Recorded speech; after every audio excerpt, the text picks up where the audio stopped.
일을 하는 데 있어서 어떤 게 좋아요? 라고 물어본다면 뭐 좋은 점도 있긴 있지. 뭐 그렇죠. 일단 그렇지. 좋은 거 얘기해야지. 장점 얘기해야지. 장점 얘기해야지.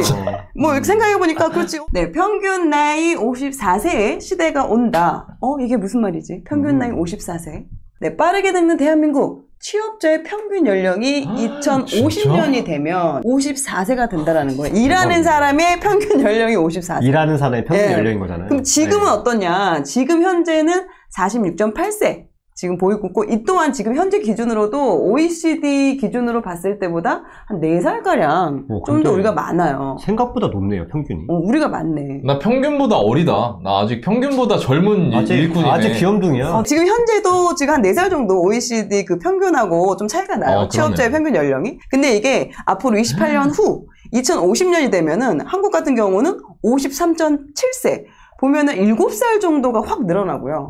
그에 비해 OECD 같은 경우는 1.2세밖에 늘지 않아요. OECD는 거의 안 늙는 거야. 거의 안 늘어요. 뭐야? 근데 우리나라는 이렇게 훅 늙어간다는 거죠. 그러니까 우리가 그대로 쭉 계속 일을 한다는 거예요. 근데 왜 이렇게 늘어나게 되는 걸까 보니까 지금 현재 우리나라 구조, 인구 구조 같은 경우는 청년층, 중장년층이 좀 많으면서 지금 이렇게 다이아몬드 정도 약간 느낌이 났는데 이게 시간이 지나서 2050년이 되면은 이렇게 역삼각형 형태로 된다는 거죠. 당연히 요즘 워낙에 이제 저출산이다. 특히나 우리나라 저출산이 되게 빠르게 줄어들고 있잖아요. 타 국가 대비. 그러면서 평균 수명은 늘어나게 되니까. 그러니까 우리가 또 오래 살아. 오래 사니까 당연히 아래는 빈약하고 위에만 몸만 비대해지는 이런 역삼각형 형태의 인구 구조가 생긴다라고 이제 얘기를 하는 거죠. 지금 현재의 취업자의 평균 연령은 46.8세이나 28년이 지난 2050년에는 평균 연령이 54세로 일하는 사람들이 더 늙어간다라고 지금 볼 수가 있는 거고,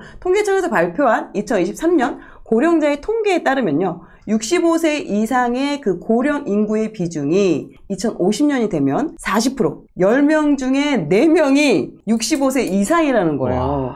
거의 2명 중에 1명이 65세 이상이라는 거. 와, 되게 이렇게 빠르게 늙어가는 사회에 과연 우리 주변 일상은 어떻게 변화하고 있는지 보도록 하겠습니다. 실제로 현재 64세 이상 10명 중에 4명이 실제 일을 하고 있습니다. 2050년에 그렇게 될 거라는 거야? 아니, 지금 현재.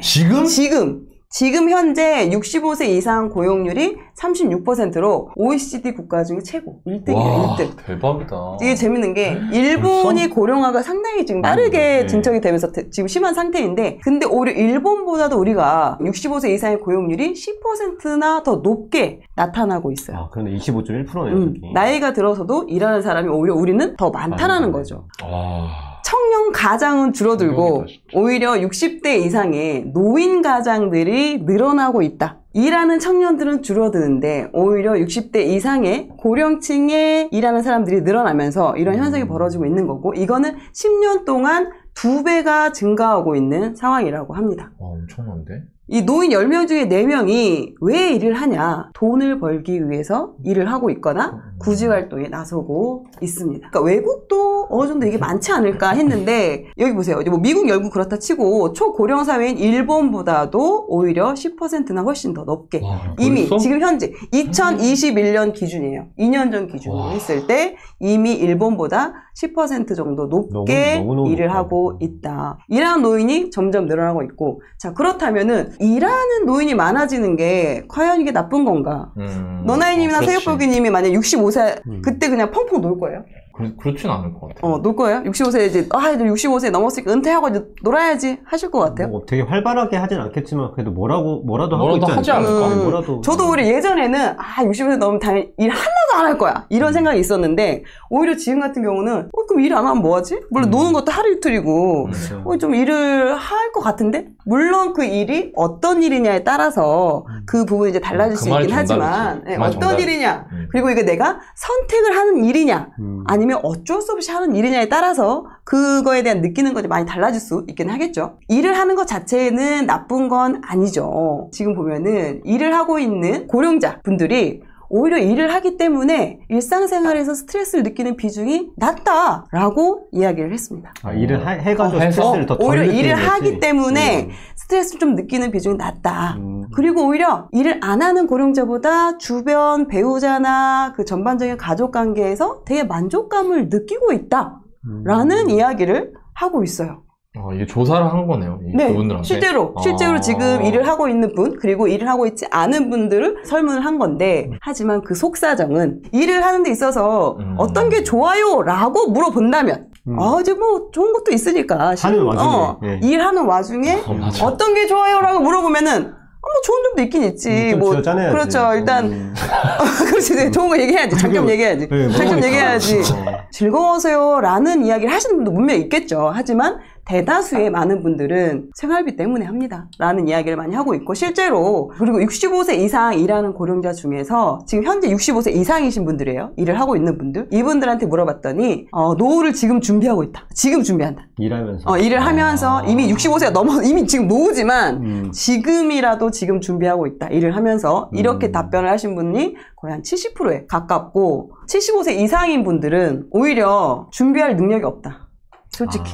나이가 너무 많이 돼가지고 솔직히 할 수가 없어. 일도 할 수 없어. 솔직히 이제 일을 하기에도 이제 나이가 좀 있다 보니까 또 이제 이게 내가 하고 싶다고 일을 할 수 있는 부분도 아니잖아요. 그렇죠. 여건이 어느 정도 맞춰줘야 되고 일자리가 좀 있어야 되는 부분인데 아무래도 75세가 넘다 보니까 그와 관련된 일자리 자체를 구하기도 어렵고 이러다 보니 일자리를 못 구하니까 내가 능력이 되지 않고 준비할 그런 여건이 안 된다라고 응답한 비중이 높았다. 어떻게 보면 지금 1인 가구 빈곤율이요 2016년 대비해서 줄어들었어요. 쭉 줄어들었는데 자세히 뜯어봤더니 세대별로 나누어 봤더니 이 안에 거의 70% 이상이 65세 이상인 분들이 빈곤하게 지내고 계셨고요. 비율이 높네요. 그렇죠. 거의 뭐 1인 가구 중에 한 7명 정도가 이상이니까. 이상이 지금 좀 힘든 빈곤한 삶을 살고 있다라고 이렇게 응답을 한 상황인 부분이죠. 50세 이상으로 가면은 어떻게 보면 뭐 거의 많은 부분이 고령층에서 되게 어려움을 겪고 있다라고 이야기를 하고 있습니다. 이런 얘기 하네요. 청년은 일 안 해도 돈 준다. 근데 중년은 안 벌면 굶어 죽어. 일하고 싶어 일하는 게 아니라니까. 이제 이게 속사정이야. 즐거움을 찾기 위해서 자기개발적인 부분에서 일을 합니다. 라는 그런 기사나 이런 이야기가 나오니까 웃기고 있네. 지금 봐보세요. 따봉 12개 나왔어.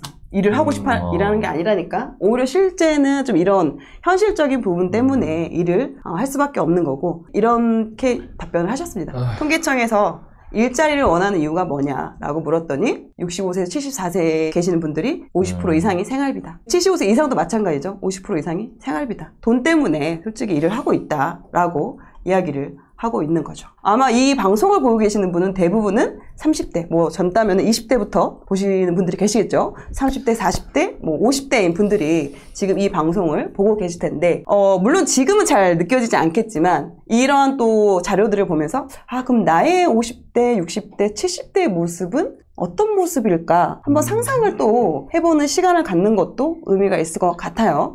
자, 그러면 여러분이 원하는 지금 여러분의 상상 속에 있는 50대, 60대, 70대의 그 모습은 어떤 모습일지 그리고 현실은 또 어떤지 한번 보도록 하겠습니다. 여기가 어딘가요? 너무 좋다. 너무 좋다.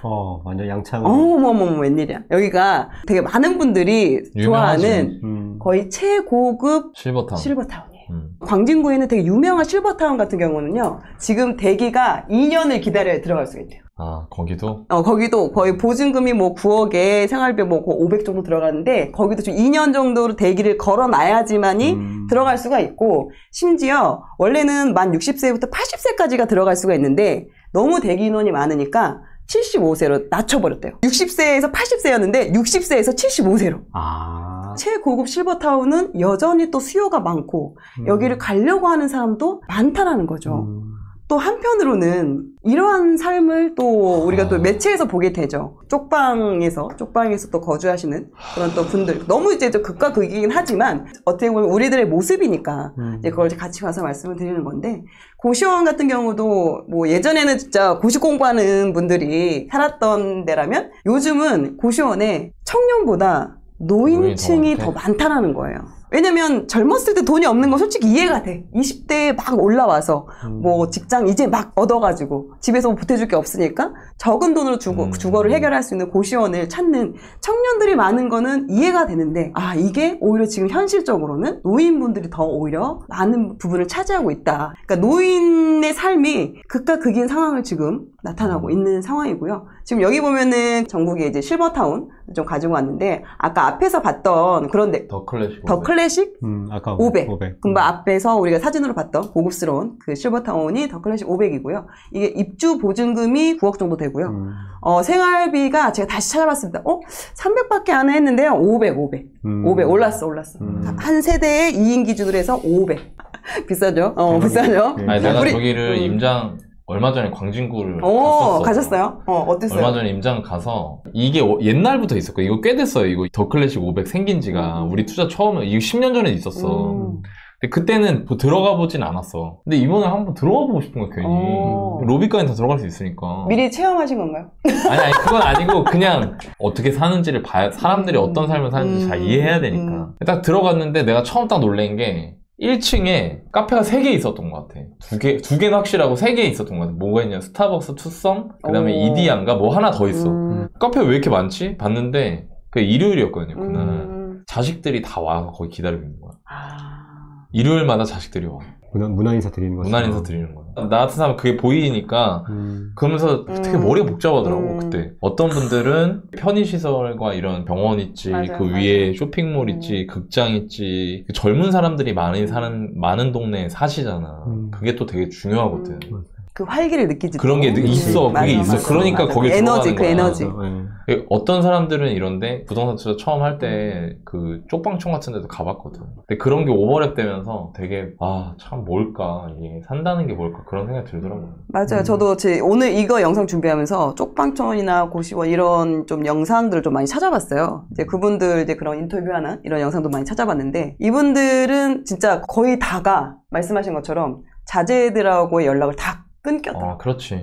거의 불가능하고. 그리고 이런 말씀도 하셨어요. 걔네들도 살기 어려운데 나까지 짐이 되면 되겠냐. 이런 또 이야기를 하는 게 좀 마음이 또 되게 안 좋은 부분이 있었고, 당연히 비참하게 사는 건 너무 싫고, 하지만 그렇다고 또 저 더 클래식 500 같은 초호화까지 솔직히 바라지도 않는다. 왜냐면 저렇게 하기 위해서는 또 엄청난 그런 인풋이 들어가야 되는 부분이 있으니까 오히려 그냥 전세값 전전긍긍하지 않고 좀 편하게 마음 편히 쉴 수 있는 그냥 서울에 내 집 하나면 될 것 같다. 구이조 얼굴에서 알려준 대로 내 집 마련 하나 하면 주택연금으로도 활용을 할 수가 있으니까 좋습니다. 근데 이제 또 여러분들은 그 주택연금이나 뭐 이런 것도 활용을 할 수도 있죠. 근데 또 한편으로 또 그 연금이 또 얼마나 나오는지도 실제적으로 또 여러분들이 또 계산을 해봐야 되는 부분도 있죠. 왜냐면 이게 단순히 왜 내가 특히나 지방이냐 뭐 수도권이냐에 따라서 내 집이 얼마 있느냐에 따라서 또 주택연금이 나오는 그 금액들이 다 달라지다 보니까 이런 부분도 좀 계산을 해야 되는 그런 부분이 있겠죠. 가고 싶은 단지나 이런 걸 가격을 알아야 되는 것처럼 내가 만약에 집이 갖고 있다면은 주택연금 얼마가 나오는지를 좀 아셔야 되는 부분이 있는 것 같고, 자, 그럼 실제로 이렇게 뭐 초호화 아니면 제대로 안 된 분 이런 분들 말고 일반 우리가 그냥 평범한 사람들을 봤을 때 그 중에 좀 노후 준비가 좀 알짜로 해놓으신 분들 있지. 노후 준비를 좀 잘 된 사람은 어떻게 했을까?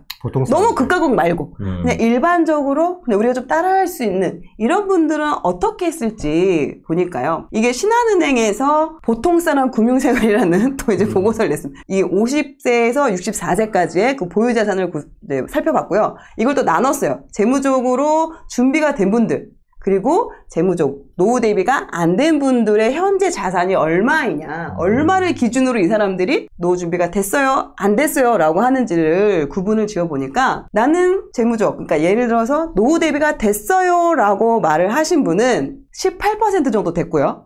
총 자산은 10억 정도 됐습니다. 10억 8천만 원 정도. 이게 이제 부동산, 뭐 현금 다 합친 거였고요. 다 합쳐서. 부동산 자산이 평균 한 8억 5천 정도 됐고, 금융자산이 한 1억 정도 됐고요. 근데 또 그리고 이분들은 그러면은 이후에 어떻게 소득원을 마련할 것이냐, 현금으로 마련할 것이냐 라고 물어봤더니 연금을 일단 말씀을 하셨고, 거기에다가 이제 보유 자산, 투자 수입 이런 걸로 좀 생활비를 활용하겠다라는 응답이 많았습니다. 근데 반면에 노후 준비가 안 된 분들, 난 노후 준비가 안 됐어요 라고 말씀하신 분들은 공공지원을 기대하는 비중이 컸다고 합니다. 나라에서 어떻게 해주겠지. 뭐 나이 먹으면 그런 거 나오는 게 있지 않겠어요? 노령연금이나 뭐 노령수당이나 뭐 이런 게 있지 않겠어요? 이런 거를 기대하는 비중이 훨씬 더 컸고, 은퇴 후에도 뭐 공공근로나 이런 소일거리 수준으로 좀 계속해서 근로활동을 이어나가겠다라고 하는 분들이 많았습니다. 그렇다면 결과적으로는 어찌됐든 노후를 위해서는 그럼 내 집 마련을 해야 되는 건가? 어찌됐든 지금 다 집이 있는데 이 집이 어떤 거냐에 따라서 내가 됐다 안 됐다, 준비가 됐다 안 됐다 이렇게 약간 갈리는 부분이 있는 거잖아요. 근데 내가 여기서 우리가 부동산 한 사람으로서 이 자료를 한번 보자 이거예요. 3억 6천이 부동산에 묶여 있는 거야. 부동산에 들어있는 돈을 말하는 거거든요. 그렇죠. 3억 6천으로 서울에 집 살 수 있어요? 못 사요. 못 사요. 그럼 이건 무슨 얘기죠? 대출을 끼고 있는 거지. 아니면 거의 임차일 확률이 높은 거야. 전세보증금. 우린 또 부동산 하는 사람이고 시세 밝으니까 이 숫자를 보는 순간 드는 생각은 지방에서도 3억 6천으로 집을 마련을 못하는 경우도 많죠. 왜냐면 신축 아파트 5억 6억씩 하니까. 그러니까 무슨 얘기냐면은 제가 생각하기에 그런 것 같아요. 물론 현금을 많이 뭐 이렇게 잘 모으시고 저축을 하는 것도 중요해. 왜냐면 현금 2억이랑 7천은 차이가 꽤 많이 나는 거거든. 그렇죠. 저거는 같은 연령대에 현금 1억 이상 보유가 양의 차이가 난다는 건. 근데 그거보다 이 둘의 극명한 차이는 뭐냐면 부동산인 거야. 부동산 제외한 거는 한쪽은 2억, 한쪽은 7천이야. 한 1억 3천 차이 나거든. 7천, 8천, 1억 2천 정도 차이 나는데 부동산에 더블이 넘게 차이 나잖아요. 근데 또 파이도 크니까. 파이도 크잖아. 근데 재무적 준비 부족자들은 저 금액을 봤을 때는 자가가 아닐 확률이 되게 높다는 거죠. 그리고 이분들은 자가일 확률이 높다는 거지. 적어도 평균 8억 정도의 집을 내가 부동산 자산을 갖고 있다는 거는. 저희가 맨날 부동산을 얘기하니까 또 부동산 얘기야 라고 하실 수 있겠는데 근데 얘기 안 할 수가 없어. 네, 결과가 지금 이게 보통 사람 일반적인 사람들을 이제 설문조사를 한 결과를 이제 보여드리는 거니까. 근데 이렇게 이제 부동산을 어떤 걸 갖고 있느냐에 따라서 이 노후 준비가 됐다 안 됐다가 스스로가 이렇게 이야기를 한다는 거죠. 그리고 이게 무엇보다 평범한 사람들 중에 준비가 잘 된 사람의 비결인 거잖아, 어떻게 보면. 그렇죠. 우리가 누구나 할 수 있는 그런. 누구나 할 수 있는 거라는 거죠, 저거를. 그리고 실제 내 주변에 보면은 노후 준비가 되신 분들 같은 경우는 그런 것 같아요. 내 집을 가지고 있는 분들이 훨씬 그 노후에 대한 그런 여유로움이나 이런 게 훨씬 솔직히 있는 것 같아요. 제 주변을 보더라도. 우리 부모님도 그런 것 같아요, 당장. 우리 부모님들 일단 당신들 집에서 사시니까 뭔가 그래도 좀 마음은 편해 하시는 것 같아요. 안정감이 있다. 안정감이 있지. 자, 그렇다면 노후를 위해서 내 집 마련을 하면 되는 걸까라고 생각을 하실 텐데 요즘 또 이게 아무거나 또 무조건 내 집 한 채가 무조건은 아닌 것 같아요. 아무거나 해선 안 된다라는 게 지금 우리가 좀 요즘 많이 보는 거고. 흔히 얘기했잖아. 2명 중에 1명이 노인일 거라고. 그런 세상을 우린 살고 있어. 우리가 죽기 전에 그 세상을 볼 거야. 그럼 당연히 달라지겠죠. 내 집 마련하는 것도. 근데 저는 이렇게 생각한다는 거예요. 내 집을 마련하는 게 그러면은 인구가 줄어드니까 내 집을 사면 안 되냐? 전 그건 아니라고 그렇죠. 본다 이거죠. 근데 일부 사람들은 이거를 과하게 부풀려서 모든 집값이 다 폭락하고 완전히 될 거다. 그럼 뭐 나라 망하는 거지 뭐. 그건 내 집이 있고 없고랑 상관이 없어. 나라가 망하는 거야. 근데 중요한 거는 그게 안 된다라고 하면 내 집을 그리고 나는 평생 남의 집에서는 살기 싫다 라고 하면 언젠가 내 집 마련을 해야 돼. 그렇죠. 근데 이제는 아무거나 막 사면 안 되는 된다. 상황이라는 거죠. 그래서 여러분들께 말씀드리고 싶은 건 노후 준비가 잘 된 평범한 사람들을 따라하는 건 좋아요. 그래서 내 집 마련을 해서 그걸 바탕으로 삼아서 노후에 그걸 준비를 할 수 있다. 좋아. 그런데 함부로 예전 10년, 20년, 30년 전처럼 그냥 아무거나 사면 되겠지라고 생각하고 덜컥 내 집 마련 하시면 오히려 안 하는 이만 못할 수도 있다. 그래서 지금부터는 진짜 내 집 마련이라는 걸 공부하고 준비해야 되는 과목이 된 거예요, 이제. 그래서 그 말씀을 꼭 드리고 싶다. 사실 저는 그런 것 같아요. 내가 왜 방송을 하고 내가 왜 강의를 하고 코크님이, 보기님이 왜 우리가 이런 콘텐츠를 만드느냐 이런 얘기를 안 하잖아, 아무도. 근데 되게 중요한 얘기거든. 나는 솔직히 이거 학교에서부터 해야 된다고 생각해. 초등학교, 중학교, 고등학교 때 우리는 앞으로 특히 뭐 초등학교는 뭐 그렇다 쳐. 고등학생 정도 됐어요. 그러면 우리나라 사람들은 몇 살부터 몇 살까지 몇 명 있고 몇 살부터 몇 살까지 몇 명이 있어 얘들아. 그리고 그 사람들이 현실적으로 겪는 어려움은 어떤 것들이야. 그래서 이걸 준비하기 위해서는 너희들이 고등학교 졸업하고 성인이 되는 시점부터 이런 것들을 알고 있어야 돼. 이런 얘기를 해줘야 된다고 생각해, 난. 근데 그걸 아무도 안 한다는 거예요. 좀 더 큰 관점에서 사람들이 자본주의와 돈을 이해하고 내 인생에 맞춰서 설계할 수 있는 그런 것들을 경각심을 주고 적어도 알 수 있는 기회를 줘야 된다고 생각해, 난. 그래서 그런 마음으로 방송을 하고 강의를 해야겠다고 생각했고, 그래서 월급쟁이 부자들이 생긴 것도 있죠. 맞죠. 그래서 여러분들이 사실 이런 거 영상 같은 거 보시면서 저희가 여러분들한테 조회수 따먹으려고 막 엄청 자극적인 소재를 갖고 얘기하고 그러려는 게 아니라, 누군가는 얘기해야 되는 불편한 진실을 얘기하고 그걸 보여드리고, 또 그냥 지금 이렇습니다. 어떤 사람들은 뭐 초호화판 노후 생활을 하고 어떤 사람들은 쪽방에서 몸 하나도 제대로 발 하나 못 피면서 삽니다. 큰일 났네요. 아유 어떡하죠? 이게 아니라 저희가 나름대로 연구하고 고민해서 그럼 잘된 사람들은 어떻게 노후 준비했을까? 이런 것들을 정리하고 찾아서 여러분들께 콘텐츠로 드리는 거거든요. 부디 여러분들이 이걸 보면서 나도 내 미래를 위해서, 노후를 위해서 준비해야겠다는 생각을 하실 수 있는 계기가 됐으면 좋겠어요. 그런 마음으로 방송을 준비한 거니까 여러분들께서 이 방송 보시고 행동으로 옮기시면서 부디 행복한 노후를 모든 분들께서 맞이하셨으면 좋겠습니다.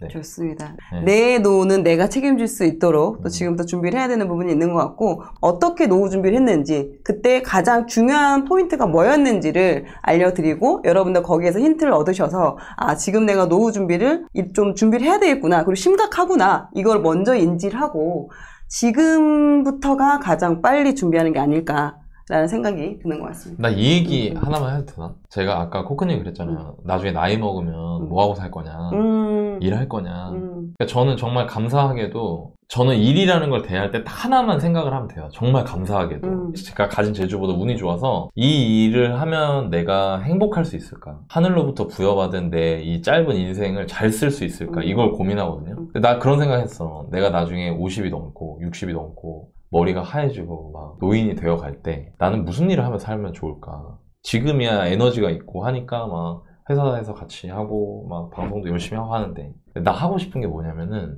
학교에서 애들을 가르치고 싶어요. 경제교육. 아니면 하다못해 그게 뭐 모두가 다 안 되면 거기에 대해서 중요하게 생각하는 부모들과 아이들이라도. 나 혼자서 얼마나 하겠어요. 근데 이거를 우리나라에서 제도적으로 반드시 해야 된다고 생각해요, 저는.